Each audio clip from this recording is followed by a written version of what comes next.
Lastly, a discussion draft of legislation titled the Pandemic Risk Insurance Act of 2020, PRIA, which would create the Pandemic Risk Insurance Program to provide a federal backstop for insurance pandemic losses, has been circulated among members of Congress and certain media outlets and industry representatives. While we have not had the privilege of reviewing the discussed draft, it is our understanding that PRIA would operate entirely prospectively, enabling businesses, professionals, and associations to procure pandemic coverage in the future because insurers will not exclude it once the federal backstop is in place. Much like terrorism insurance became available once TRIA, Terrorism Risk Insurance Act, was passed. While it's likely that NCOIL will be supportive of PRIA, we believe separate action is needed to deal with the crisis at hand. We believe that it's imperative that Congress also focus on those current mounting uninsured losses that fall specifically within the exclusions of communicable disease and business interruption, event cancellation policies, and otherwise fall outside the other policies of property protection. Accordingly, enacting both PRIA and the COVID-19 fund would meet the goals of guarding against future harm related to pandemic or outbreak of communicable diseases and helping those who have already been harmed by COVID-19. I want to thank everyone again for joining. I look forward to the questions and answers and others on the panel. And that is my comments, and I'll turn it back over to Adam. Thank you.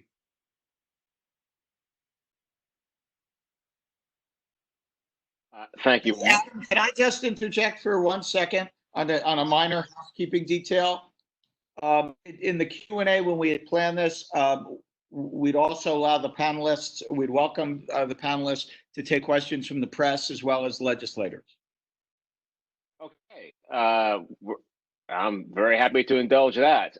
So any members of the press out there, feel free to ask questions in the Q&A, and we'll make that as visible as possible.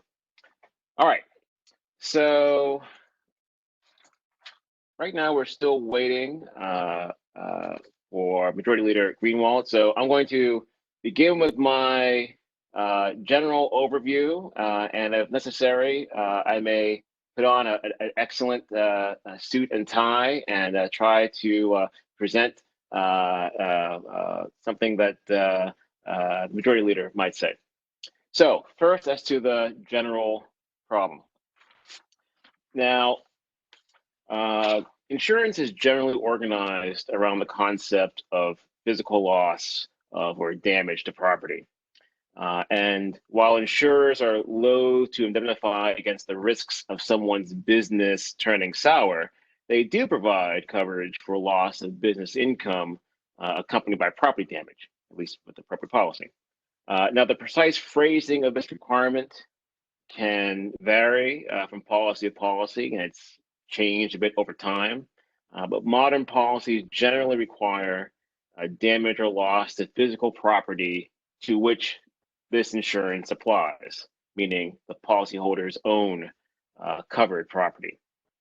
Now, reflection suggests that there are at least different ways that policyholders might try to make claims in the present circumstances. First, of course, would be through business interruption riders. But many businesses don't have these. They did not elect for BI coverage. But they still have underlying property insurance. And property insurance covers not just the complete destruction of the property, but the loss of use. And it appears that both of these potential theories are likely to get a workout, at least with respect to the proposed legislation. So, although it's quite early days, a number of companies, policyholders have preemptively filed against their insurers, even in the absence of outright denials just yet. This would be relatively quick for an insurance claim to be processed and denied. Nevertheless, in some high-profile restaurateurs, they have sensed that their insurers are unlikely to pay, and they file declaratory judgment actions. There is at least one motion to transfer claims, potential claims from around the country through the MDL process that was filed here in Philadelphia. And at the same time, a number of state legislatures introduced bills that would deal with certain aspects of this. The legislation is, as Matt's comments suggest, controversial. So, in broad outline, they would these proposed bills would do a couple of different things. With respect to business interruption coverage, that, like it almost always is predicated upon a physical loss or damage to property requirement. These bills would provide that requirement would be unenforceable, that there would be coverage. Some bills specifically target the pandemic exclusion that insurers started introducing, I believe, shortly after the SARS event of the last decade, that might reinforce the low likelihood of coverage under the proposed legislation. That also would be invalidated. Yet another right here would be to require, let me phrase this, would be to prevent insurers from relying on the absence of property damage with respect to the loss of use provisions, which suggests that, again, there might be at least two different avenues through which policyholders, including those who did not specifically buy business interruption coverage, would attempt to seek coverage. Now, these bills, there are a handful of them, including New Jersey, Pennsylvania, South Carolina. These bills tend to have some other features, and they bifurcate somewhat. So a number of these restrict the benefits of their provisions to policyholders who run small businesses. Sometimes the business is defined as 100 persons, 100 employees or fewer. Sometimes it's 150. Sometimes it's just small business, and there'd be some other supplemental definition of that. And that actually poses some very interesting questions that I will address a little bit later about certain challenges that might be made to the legislation. At the same time, some of these bills appear to contemplate the following mechanism, that property casualty insurers would be liable given the elimination of these exclusions from coverage, but there would be some opportunity for the insurers to claw this back by means of assessments, defined in various ways, but roughly on all other property casualty insurers throughout the relevant state.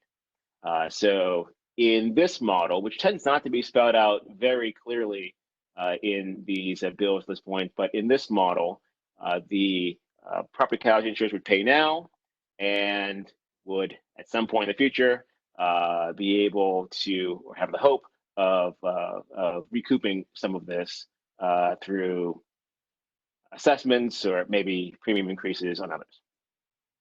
There is also a federal Business Interruption Insurance Coverage Act that was introduced in the House. This version is a little more modest. It would really require that insurers provide the option of electing pandemic coverage. That is, insurers have to offer pandemic coverage as part of the property policy. Given the likely costs of that as a separate option, particularly after this year, that bill might not provide a substantial change on the ground. There's also a proposal to create a model that's similar to TRIA, in which insurers would be responsible up to some specified threshold, and the federal government would backstop thereafter. Now, I believe that Majority Leader Greenwald is entering the building, not quite through the door yet.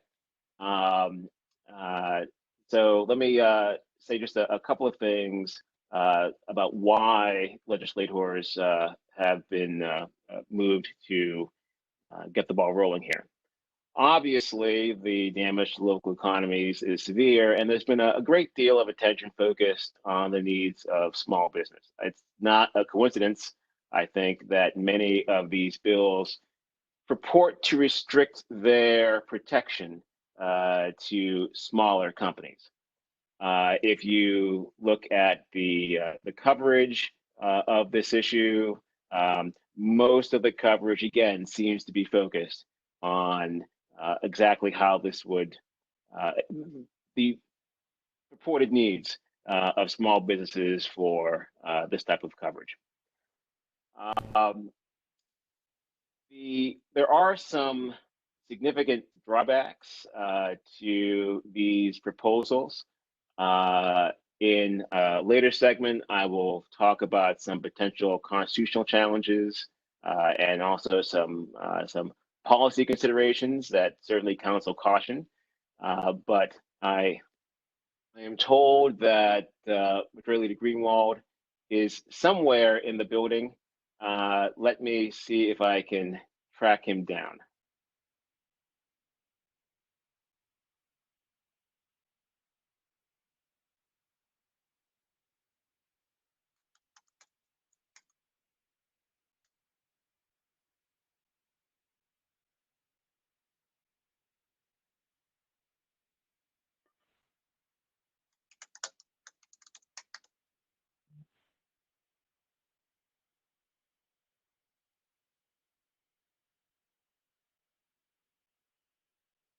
Adam, perhaps we go with Sean while Tim is trying to hook in Representative Greenwald.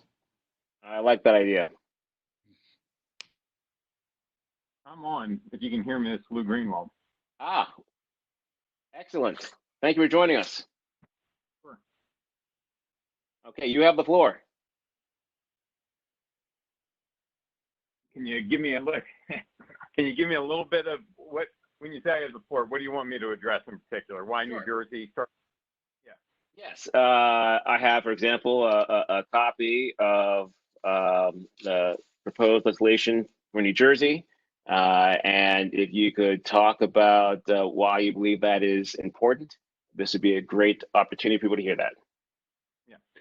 So obviously, as New Jersey, like many states around the country, and certainly here on the East Coast, started to deal with the pandemic, and government stepped in and did shelter in place, different means of social distancing, ultimately work from home. In the last month, literally in the last 28 days, we have seen this time last month, New Jersey had an unemployment rate of 3.5%. We had a sustained unemployment rate at that level that was an all-time low for us. We were one of the last states to come out of the Great Recession of 2008, when we started to see a jump in the Affordable Health Care Act. New Jersey, as its leading industry, Beam Healthcare, started to really explode economically. We saw double-digit unemployment rates drop to single digits, and now to this record low, which had been sustained from Governor Christie's administration into Governor Murphy. And literally in a 28-day period, we went from record unemployment rates of 3.5 to what is now over 550,000 applications for unemployment. Everything that you're seeing in the news about the concerns that we've seen literally in a month go from, our economy will be on pause, but we should be able to jumpstart it again as soon as we open, to now the conversation around businesses that may not be able to recover, businesses that may be able to open, but in a much different way. And clearly we heard from the business community that their business had been, quote unquote, interrupted. And they came to us, as they have of other times throughout my career, whether it was Superstorm Sandy or after the tragedy on September 11th, come to us and said, look, we're in dire needs and we need help. New Jersey's budget, which is tied significantly, as all state budgets are, to tax revenue in dollars, has seen those revenues fall off a cliff. Our three leading revenue producers are income tax revenue, sales tax revenue, and corporate business tax revenue. The income tax revenue, with 550,000 unemployed, is dropping precipitously. The sales tax revenue, with all the places and locales being closed, has fallen off a cliff, and the corporate business tax is correspondingly similarly low. New Jersey also, in the last 25 years, has, in our budget process, really dovetailed nicely with the impacts on Wall Street and reacted almost within 0.5% to the S&P 500, and with the markets collapsing as well, our economies continue to collapse. So in an effort to stimulate the economy, maintain our economy, and also keep people somewhat employed, so that not only while we dealt with the pandemic, we would maintain health insurance for the employees and be able to make sure they stayed on their health plans, stayed on their prescription medication plans, so that we didn't have a parallel track of healthcare concerns. The business community came to us and talked to us about this impact on business interruption insurance. We immediately worked with some of our friends. Over my 25-year career, I've worked on a number of insurance industry reforms. My friend Tom Considine, when he was Commissioner of Banking and Insurance, when he was at the department, we've worked on one of the most significant reforms in auto insurance reform. We've worked on health insurance reform. We've just taken on a number of these issues. So we've developed over a 25-year professional relationship ties to the insurance industry. And they came to us and said, look, we don't write insurance for this. Our policies are not driven for this. We have exclusions for this type of virus.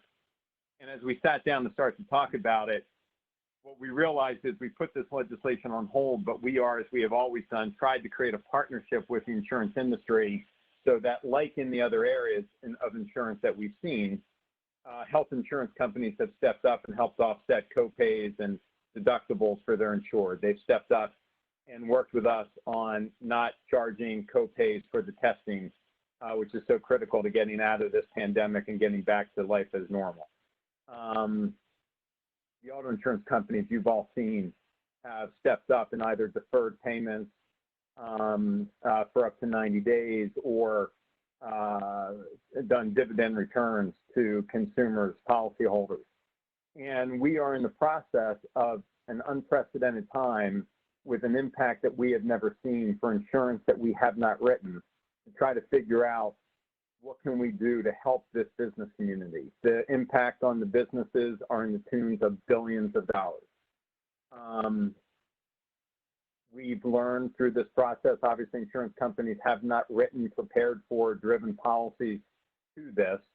And I think what we're trying to do is a two-pronged approach. One is, do businesses have any policies? As opposed to taking a stance which may be more appearance than reality, the appearance is that people have insurance, whether it was Superstorm Sandy and flood insurance or other examples that we could give. And now with this pandemic, people have insurance. When they call upon their insurance, the answer is, oh, the insurance doesn't cover that.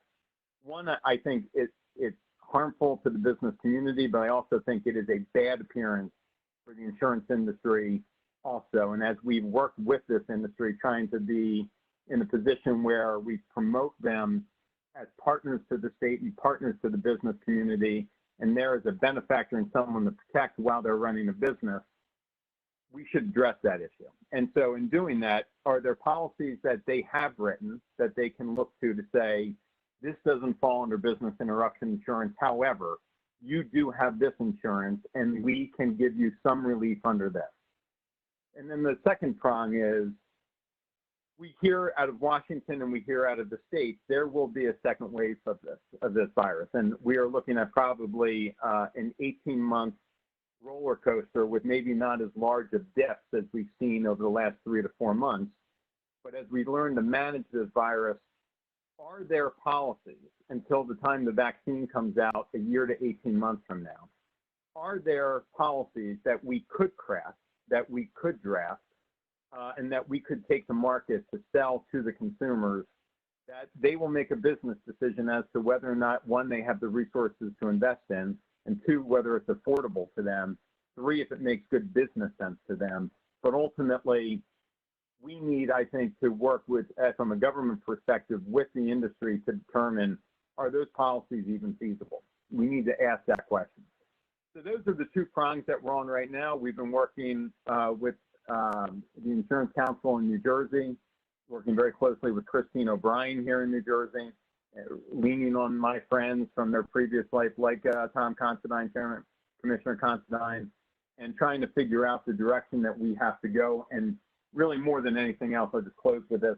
What do we learn from this? We constantly talk about from the healthcare perspective, how will we control this virus through testing, through antibody testing, through treatment protocols, through social distancing and contact tracing. From a business perspective, we should be asking the same question. What have we learned from this? How can we better prepare for this? How can we insulate the businesses, their economy, the protection of their employees, and ultimately, I'll put my state government hat on, how do we protect the government? Because as we all know, at the end of the day, government is in a position like this.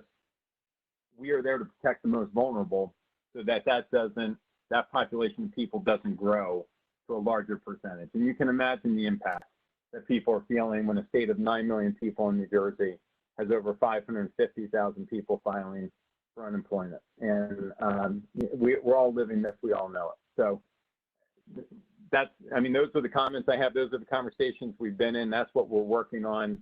And I'm happy to answer any questions you might have.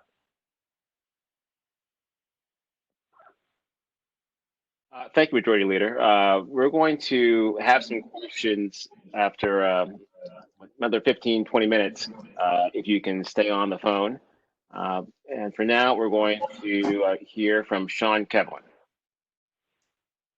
Thank you, Professor Scales, and all the other panelists, as well as all the individuals that are joining us today. Adam, is my screen being shared at this point?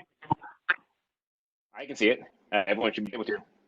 Good. Okay, great. Well, the Insurance Information Institute, as many of you know, is now 60 years old and is around to be a trusted source of information to provide data-driven insights about the insurance industry, how we work, how we operate, and truly how we are benefiting communities and the economy as a whole.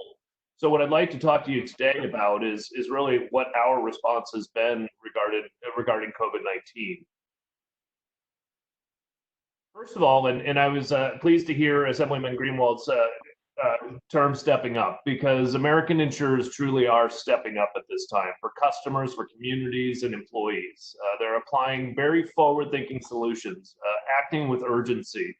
We at the III like to call this industry the economic or financial first responders, is what insurance does. And they have adapted very quickly and acted with urgency, in particular with returning $10.5 billion in auto premiums to the customers for financial relief.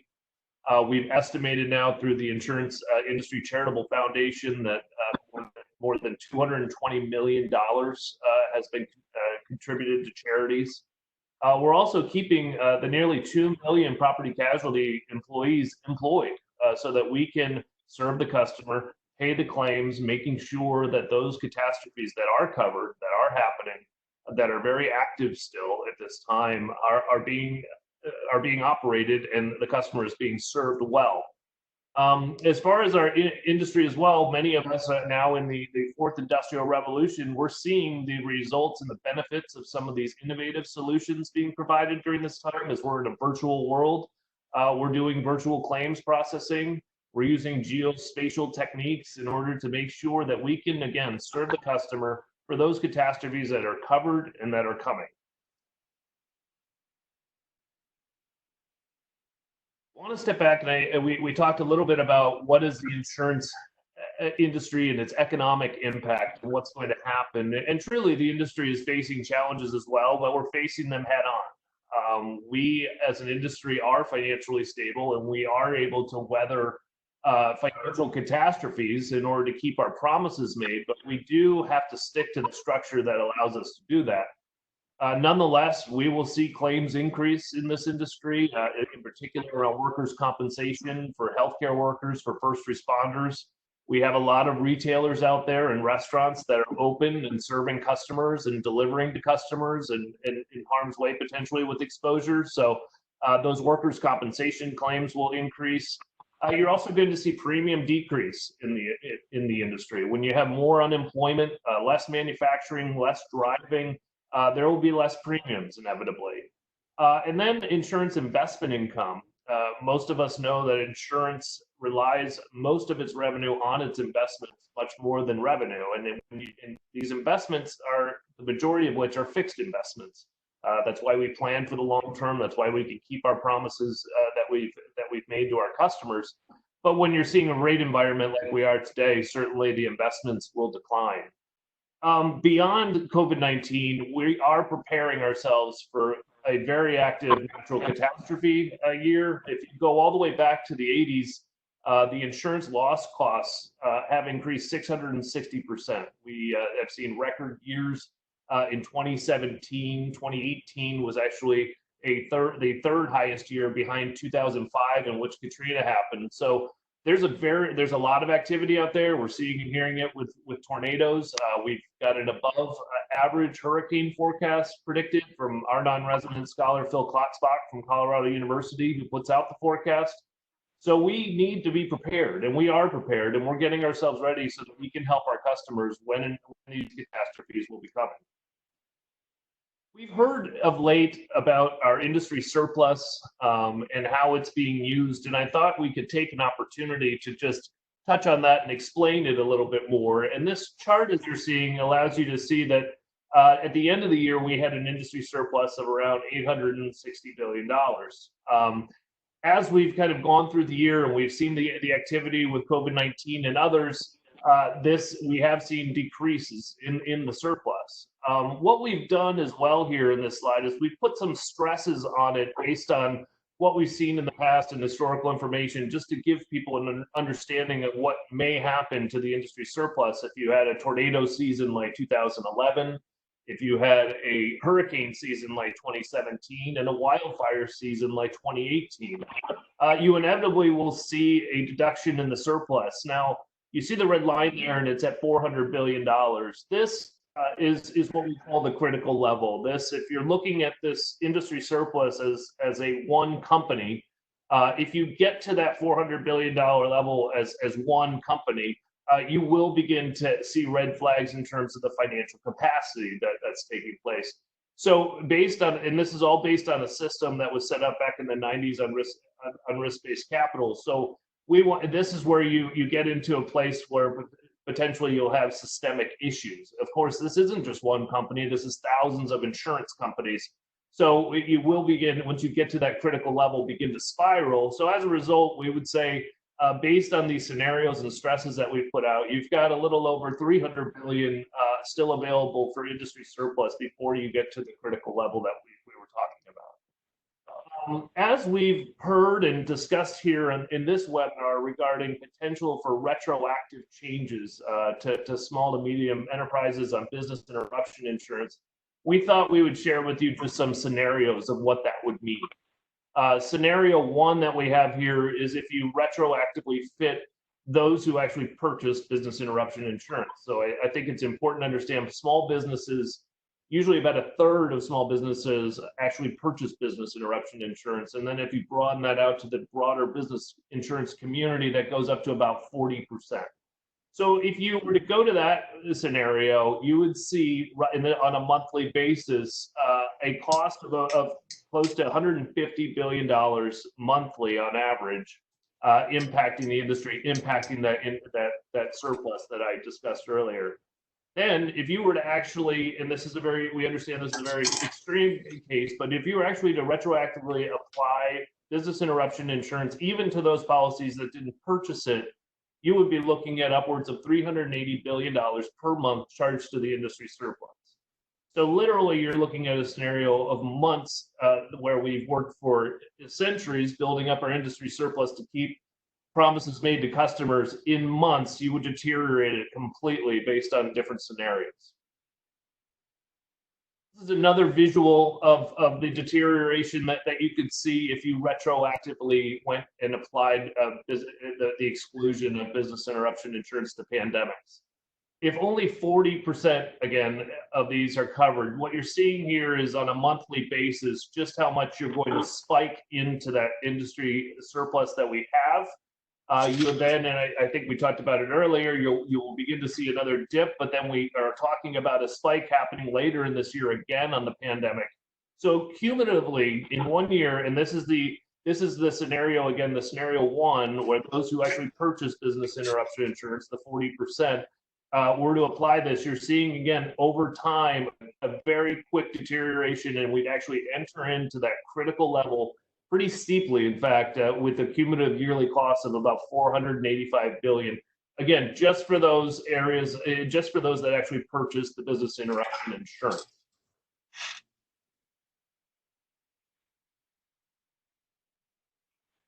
So 4 just key takeaways I'd like you all to consider as we're taking this on. We've heard and we've said, and I'm pleased to hear that global pandemics simply aren't insurable.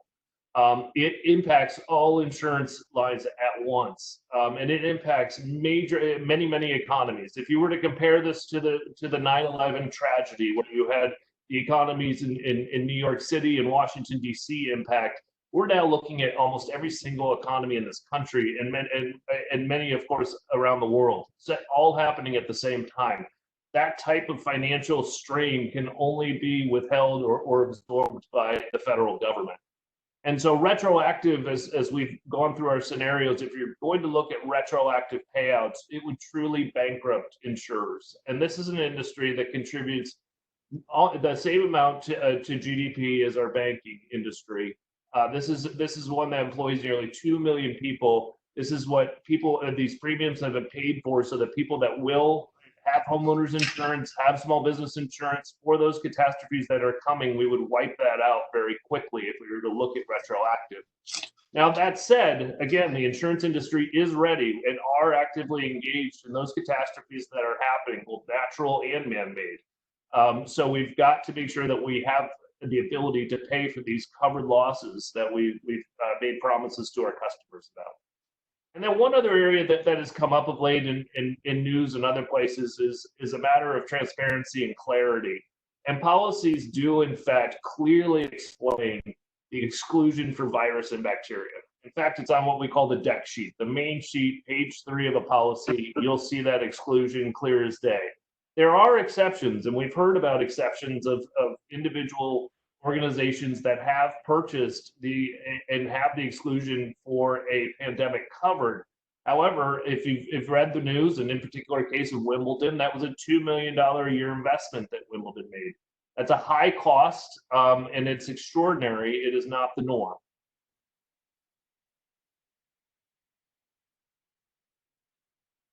So the last, and I'm pleased to hear everybody talking about, we do have, and we've talked about, the federal government is what will be required to step in and provide forward-looking solutions. And they are. And there are more even expected.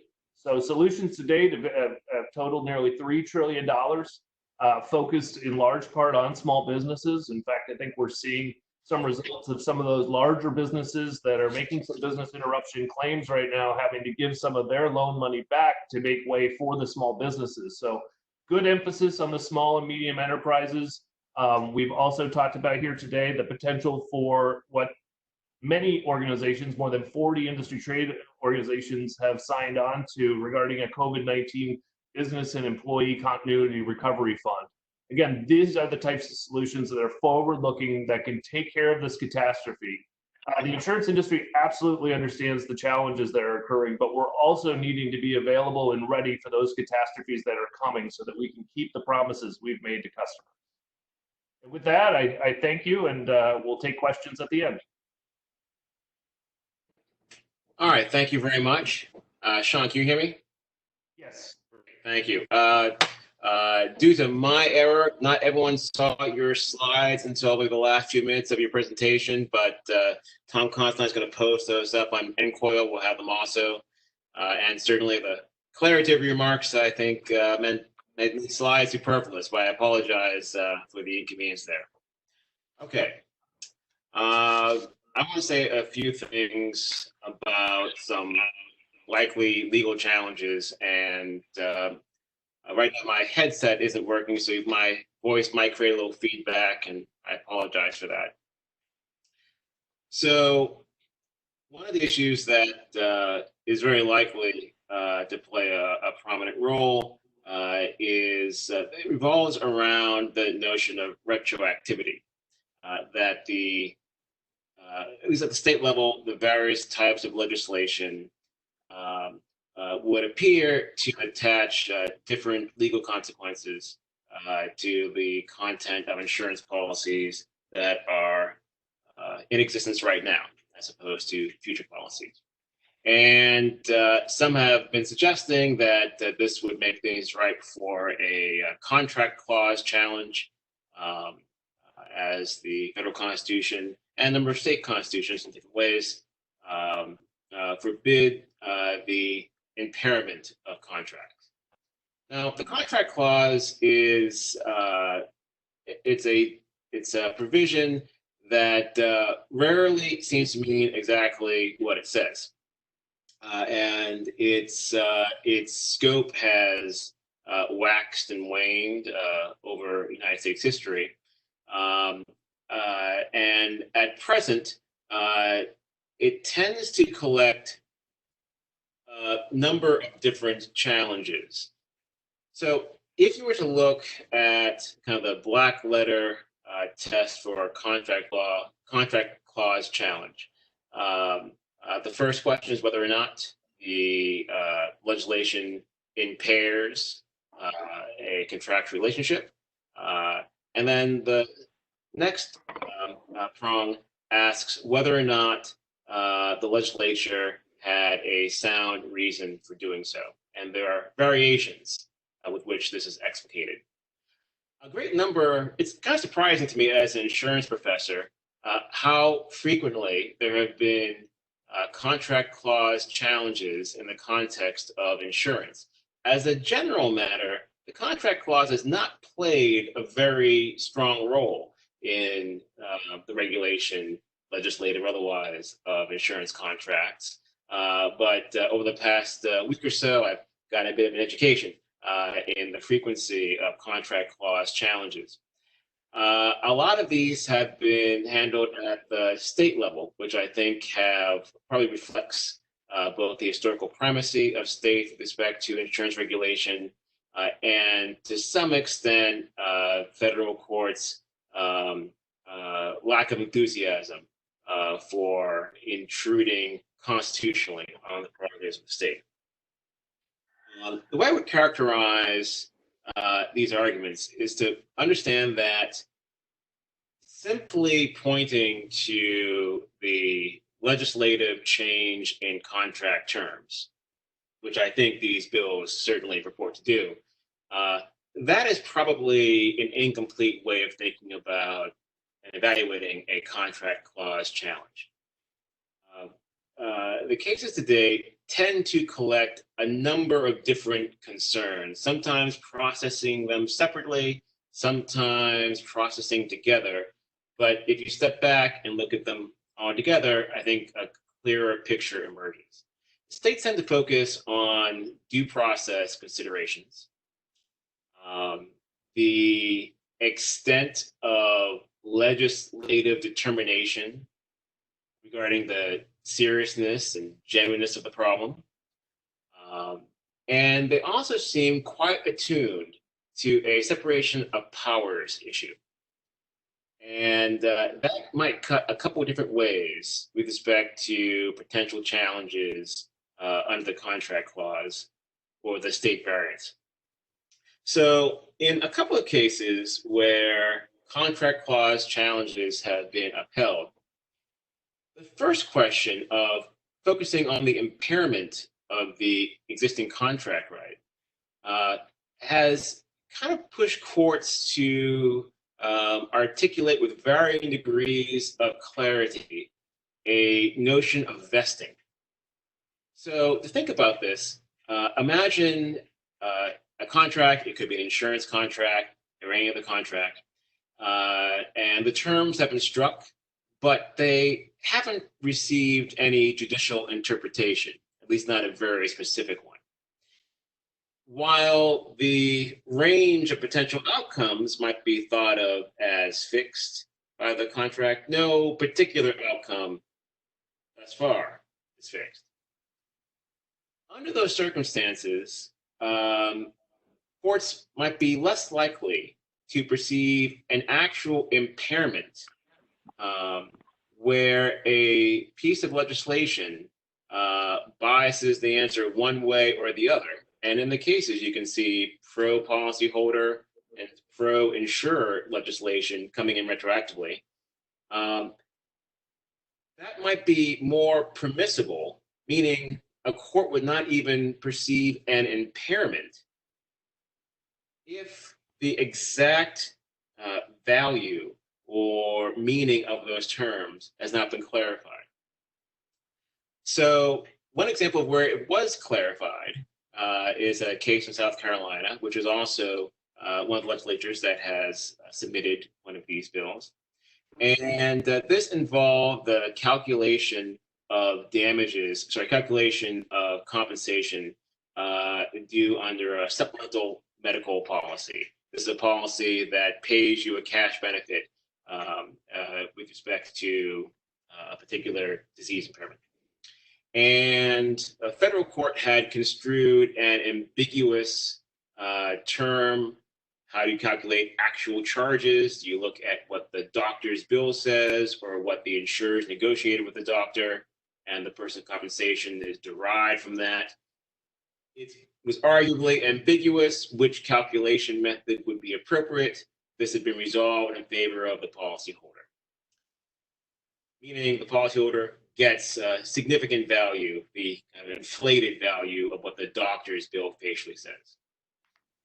Subsequently, the legislature made it unlawful to pay more than the negotiated value in any such case. That would have made it impossible for an insurer to pay the higher inflated value of a actual charge as listed by a doctor's bill. This was obviously in response to the federal judgment. And in looking at this, the South Carolina Supreme Court appeared to be quite moved by the idea that since there had already been a judicial determination of what the value of this sort of claim would be, we now had a basis for thinking of it as being impaired by the legislation. If you think about it, you can probably discern another concern that expressed itself in that case and in another South Carolina case. And this is a separation of powers issue. So once a court has determined the meaning of an insurance contract, or really any contract, there appears to be a definite trend of courts viewing with skepticism legislative attempts to retroactively change that. It would be one thing if the legislature merely changed the rule going forward. But with respect to a retroactive application, courts appear to be rather protective of the judicial prerogative. This has some implications for the current batch of proposed legislation. So looking at a standard business interruption clause or general loss of use language of policy, I would certainly be very skeptical that there was coverage for a pandemic that did not physically damage the property of the policyholder. I think that's a very strong argument. However, these exact circumstances are obviously unique. And in not every state has this question been tested, particularly with respect to the particular language of all policies that might be at issue. That means that although there is an obvious retroactive flavor to these bills, a court might only really be concerned if these bills purported to change a result that some other court had already reached. And this again gets to the concept of vesting, which is really a reflection of the meaning of impairment, the effective meaning that courts have given the term across the spectrum of cases. So if this is the right way to think about it, then it might be that thinking in terms of a straightforward contract clause challenge is not likely to be successful, and insurers might make some other arguments. They have some other arguments, including something which also comes up in these cases, which is the extent to which the legislature is A, responding to a serious problem, and B, narrowly tailoring its solution to that problem. I don't think there could be any real question that we have a serious problem here. There might be some legitimate questions about the extent of legislative ventilation of possible solutions as expressed in these bills. Now, that's just the constitutional argument. I want to spend just a minute or two talking about the policy aspects. In general, I confess that I share a lot of the concerns that Matt and Sean have expressed. There's probably no more correlated event in history than the economic loss imposed by this pandemic.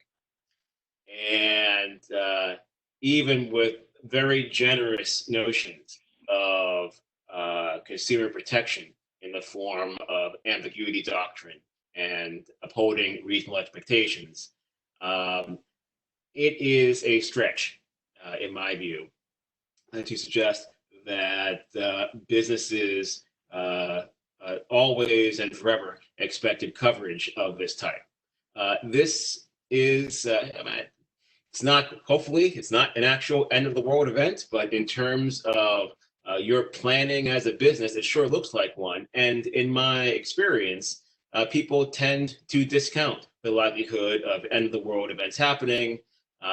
They almost never buy insurance that would be adequate to deal with that situation if we could even imagine it.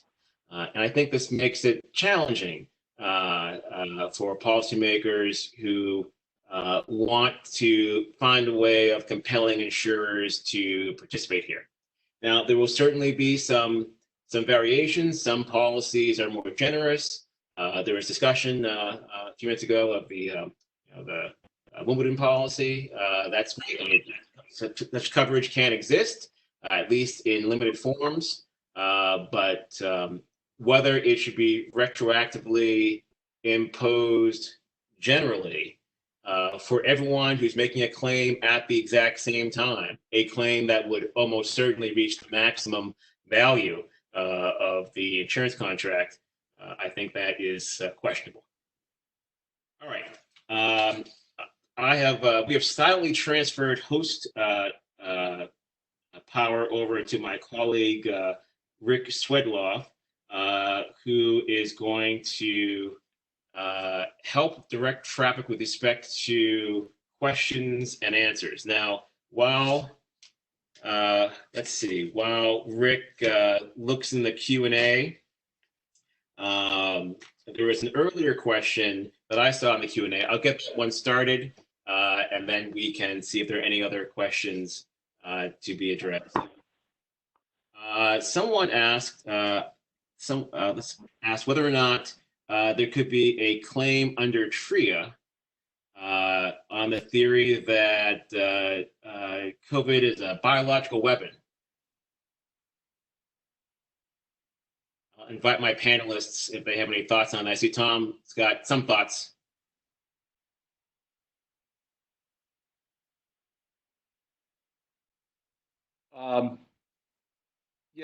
I haven't seen a lot of evidence in the mainstream to argue that this is anything other than a natural, terrible situation.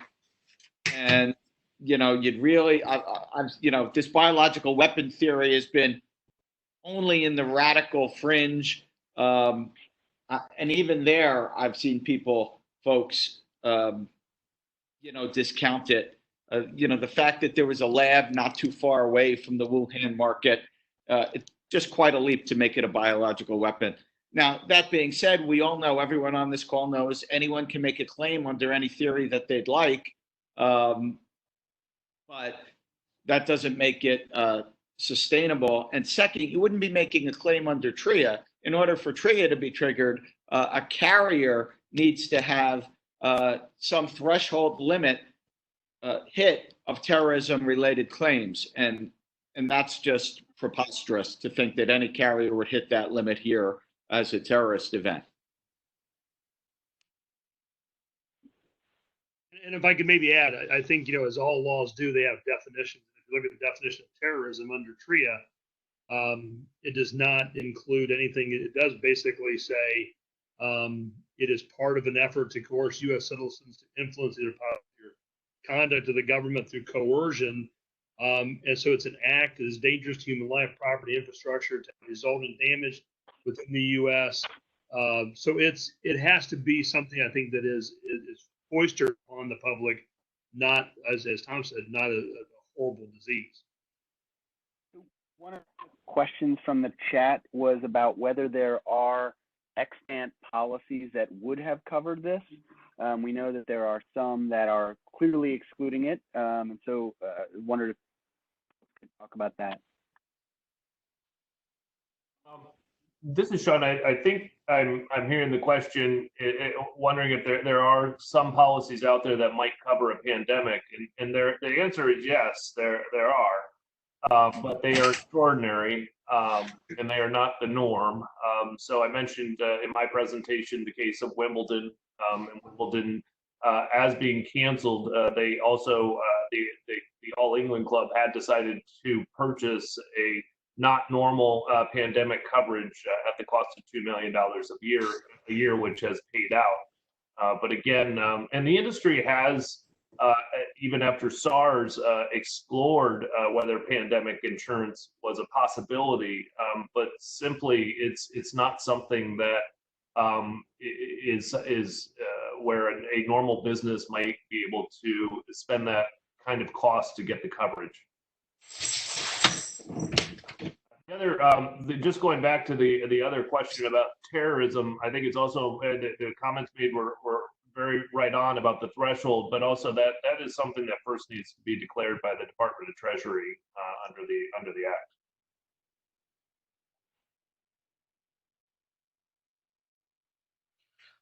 This is Adam again. Here is a question from someone, Kevin Cahill, New York. Can a governor under the state of emergency issue an executive order making business interruption coverage retroactive? Here's my stab at that question, which is provisional. I guess one answer is no one really quite knows. We are in some uncharted territory. But one way to think about executive orders, particularly with respect to states with powerful governors, New Jersey is one, New York is another, is that the legislation that enables governments or executives to issue executive orders, this can't expand the constitutional power of the state itself. It can drive that power to be its absolute limits, and probably would still be some state constitutional restrictions, but we don't really know what they would mean. But no, a governor does not acquire power that the state in its entirety did not possess beforehand.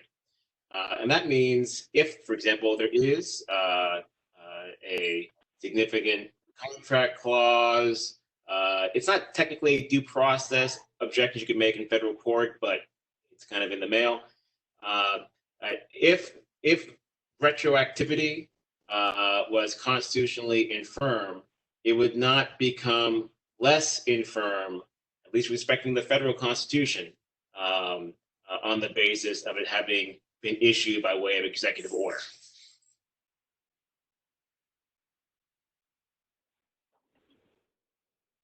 I think Rick has a question to ask next. Amy Bach is asking about whether folks are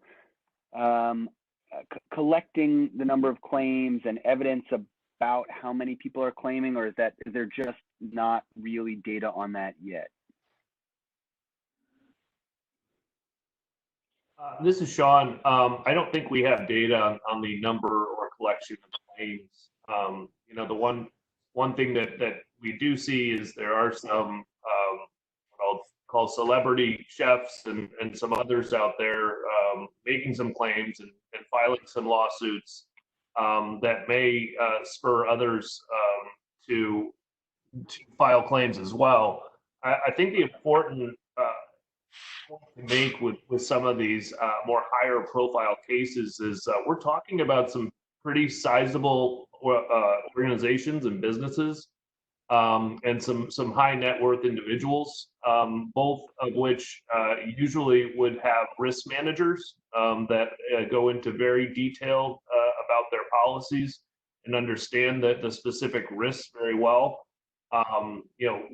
What we're hoping is that people understand that, because what we're beginning to see, unfortunately, is those in small business, which again, only have a third of them of which have business interruption insurance at all. We're beginning to see that they're taking into the fold and falling into the mix with, again, some of these larger organizations that have, and then we're also seeing some unfortunate instances where now these larger organizations are even having to give back some of the government solutions that are being presented as a result of them not getting in the way of the small businesses qualifying for it. So we don't have a collection on the amount of claims, but we are hoping that the very fine line that's being drawn here for celebrity status does not roll into further challenges that these small businesses simply don't need at this time. We'd rather they are able to focus their time on the government solutions that are being presented. All right, well, we are just about to wrap things up here. Let me ask Matt and Tom if they have any concluding thoughts.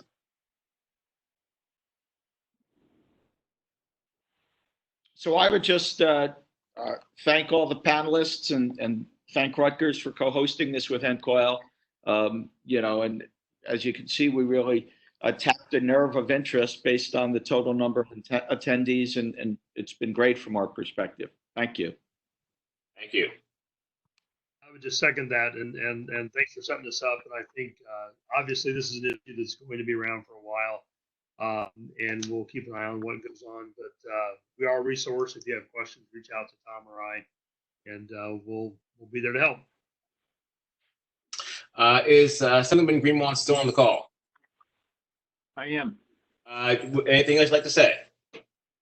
No, I really want to thank everybody for, I know, we get lost in this crisis, and I think we constantly look who to blame, and I'm very